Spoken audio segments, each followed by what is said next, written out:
Hello friends, welcome to Haji's kitchen. இன்றைக்கி நம்ம கிச்சனில் இப்போ வைரலாக போயிட்டுருக்க லஹோரி பன்னீர் குருமா தாங்க. நம்ம மோஸ்ட்லி பன்னீரில் பன்னீர் பட்டர் மசாலா, இல்லைனா ஷாகித் பன்னீர், இல்லை பன்னீர் சுக்கா, பன்னீர் 65, பன்னீர் பெப்பர் ஃப்ரை இந்த மாதிரி தான் செய்வோம். பட் ஒரு தடவை இந்த லஹோரி பன்னீரை செஞ்சு பாருங்கள், அடிக்கடி செய்வீங்க. இந்த எல்லா ரெசிப்பியும் தூக்கி சாப்பிட்ற மாதிரி ஒரு ரெசிபி தான் இது. வாங்க எப்படி செய்கிறதுன்னு பார்த்துடலாம். ஃபஸ்ட்டு நான் 250 கிராம் அளவு பன்னீரை இந்த மாதிரி கட் பண்ணி எடுத்து வச்சுருக்கேன். ஒரு 150 ml தயிர் எடுத்து வச்சுருக்கீங்க. 3 தக்காளியை ஃபைனாக பேஸ்ட்டாக இந்த மாதிரி அரைச்சி எடுத்து வச்சுக்கலாம். 3 மீடியம் சைஸ் பெரிய வெங்காயத்தை நல்லா ஸ்லைஸாக கட் பண்ணி வச்சுருக்கேங்க. 20 முந்திரி எடுத்து வச்சுக்கலாம். 20 முந்திரி கண்டிப்பாக ஆட் பண்ணுங்கள், அப்போ தான் டேஸ்ட் நல்லாயிருக்கும். கூடவே கொஞ்சமாக கசூரி மேத்தி எடுத்திருக்கேன். 2 டேபிள் ஸ்பூன் இஞ்சி பூண்டு பேஸ்ட்டு, மசாலாவுக்கு கொஞ்சமாக மல்லித்தூள், மிளகாய்த்தூள், ஜீரகத்தூள், கரம் மசாலா 4மே ஈக்குவலாக எடுத்து வச்சுக்கலாம். ஃபஸ்ட்டு நம்ம பன்னீரை ஃப்ரை பண்ணி எடுத்துக்கலாம். இப்போ ஒரு கடாயில் ஆயில் சேர்த்திட்டு பன்னீரை ரொம்ப நேரம் ஃப்ரை பண்ணக்கூடாது. டீப் ஃப்ரை பண்ணும்போது என்ன ஆகும்னு பார்த்தீங்கன்னா லப்பர் மாதிரி ஆயிரும். ஸோ லைட்டாக ஒரு 5 மினிட்ஸ்க்கு மட்டும் திருப்பி விட்டு நல்லா சாஃப்டாக இருக்கும்போது எடுத்துருங்க. அப்போ தான் கிரேவியில் பன்னீர் சாப்பிடும்போது ரொம்ப நல்லாயிருக்கும். நிறைய பேர் நல்லா டார்க் ஆகிற வரைக்கும் விடலான்னு சொல்லுவாங்க. ஸோ அந்த மாதிரி விடாதீங்க. ஒரு 2 பக்கமும் ஒரு 2 நிமிஷத்துக்கு விட்டு திருப்பி எடுத்து வச்சுக்கலாம். அப்போ தான் நல்லாயிருக்கும். இந்த அளவு நல்லா ஃப்ரை ஆனதுக்கப்புறம் ஒரு பிளேட்க்கு மாற்றி எடுத்து வச்சுக்கலாம். இப்போ 3 ஆனியன்ஸ் கட் பண்ணி வச்சுருந்தோம் இல்லையா, இதே ஆயிலில் ஆனியன்ஸையும் ஆட் பண்ணிவிட்டு நல்ல கோல்டன் ப்ரௌன் ஆகிற வரைக்கும் வதக்கிட்டு தனியாக எடுத்து வச்சுக்கலாங்க. நிறைய பேர் நல்லா டார்க் மெரூன் ஆகிற வரைக்கும் ஃப்ரை பண்ணுறாங்க. அப்படி செஞ்சோம்னா கொஞ்சம் டேஸ்ட் டிஃப்ரெண்ட்டாக இருக்குது. ஸோ நான் சொல்கிற இந்த மெத்தடில் செஞ்சிங்கன்னா டேஸ்ட் ரொம்ப நல்லாயிருக்கும். ஆனியனோட ஃப்ளேவர் அப்படியே இருக்கும், சாப்பிட்றதுக்கு அவ்வளோ டேஸ்ட்டாக இருக்கும். பன்னீர் ரொம்ப பிடிக்குங்கிறவங்க இந்த ரெசிப்பியை மறக்காமல் ட்ரை பண்ணுங்கள். ரொம்ப நல்லா இருக்குங்க.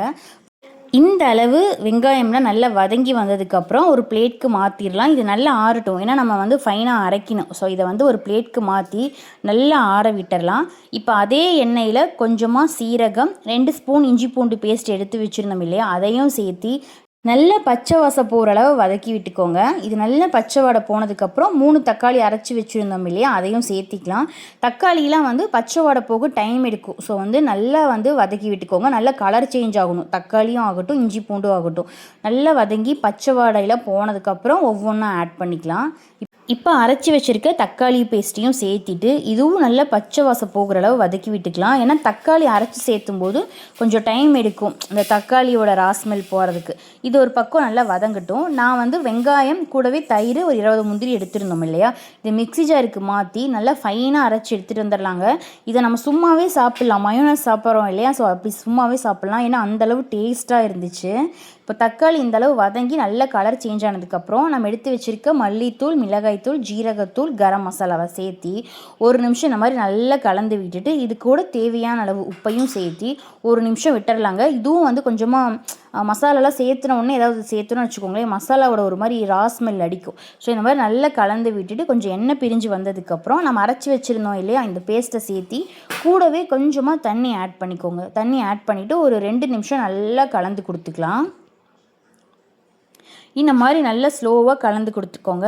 இதுவும் நல்லா வதங்கி வந்ததுக்கப்புறம் நம்ம ஃப்ரை பண்ணி வச்சுருந்தோம் இல்லையா, அந்த பன்னீரை சேர்த்தி ஒரு 5 நிமிஷம் லோ ஃப்ளேமில் வச்சிடலாங்க. ஃபைனலாக கசூரி மேத்தியும் மல்லி இலையும் தூவி இறக்குனா சூப்பரான லஹோரி பன்னீர் ரெடி.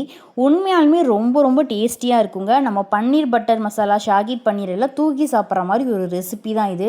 கண்டிப்பாக ட்ரை பண்ணி பாருங்கள், ரொம்ப நல்லாயிருக்கும். இந்த லஹோரி பன்னீர் சப்பாத்தி மட்டும் இல்லை, பட்டர் நான், பூல்கா, அதே மாதிரி கீ ரைஸ்லாம் செய்வோம் இல்லையா, ஸோ அதுக்கெலாம் ரொம்ப சூப்பராக இருக்கும். கண்டிப்பாக ட்ரை பண்ணி பாருங்கள். ஃபைனலாக எண்ணெய் பிரிஞ்சு வந்ததுக்கப்புறம் நான் மல்லி இலையும் கசூரி மேத்தியும் சேர்த்திட்டு லிட் போட்டு மூடி ஒரு 5 நிமிஷம் விட்டுட்டேங்க. நல்லா எண்ணெய் பிரிஞ்சு வந்துருச்சு. கசூரி மேத்தி கண்டிப்பாக ஆட் பண்ணிக்கோங்க, அப்போ தான் டேஸ்ட் இன்னுமே ரொம்ப நல்லாயிருக்கும். ஃபைனலாக எண்ணெய் பிரிஞ்சு வந்ததுக்கப்புறம் கேஸ் ஸ்டவ் ஆஃப் பண்ணிட்டேன். அவ்வளோ டேஸ்டியாக இருந்துச்சு. கண்டிப்பாக ட்ரை பண்ணி பாருங்கள். கிட்ஸுக்கெல்லாம் சப்பாத்தி செஞ்சு இந்த மாதிரி செஞ்சு கொடுத்தீங்கன்னா கண்டிப்பாக லஞ்ச் பாக்ஸ் காலியாக தான் வரும். அந்தளவு டேஸ்ட்டாக இருக்கும். நீங்களும் ட்ரை பண்ணிவிட்டு எப்படி இருக்குன்னு மறக்காமல் கமெண்ட் பண்ணுங்கள். நம்ம சேனலில் இந்த மாதிரி ரெசிபி வீடியோஸ் மட்டும் இல்லாமல் DMart offer videos, Smart Bazaar offer videos, skin care products ரிவ்யூஸ்லாம் போட்டுட்ருக்கிறதுனால கண்டிப்பாக நம்ம சேனலுக்கு ஒரு சப்போர்ட் பண்ணி சப்ஸ்கிரைப் பண்ணுங்கள். நீங்கள் பண்ணுற ஒவ்வொரு சப்ஸ்கிரைபும் எனக்கு ரொம்ப பெரிய சப்போர்ட்டாக என்கரேஜிங்காக இருக்கும். நெக்ஸ்ட் வீடியோவில் பார்க்கலாம். தேங்க்ஸ் ஃபார் வாட்சிங்.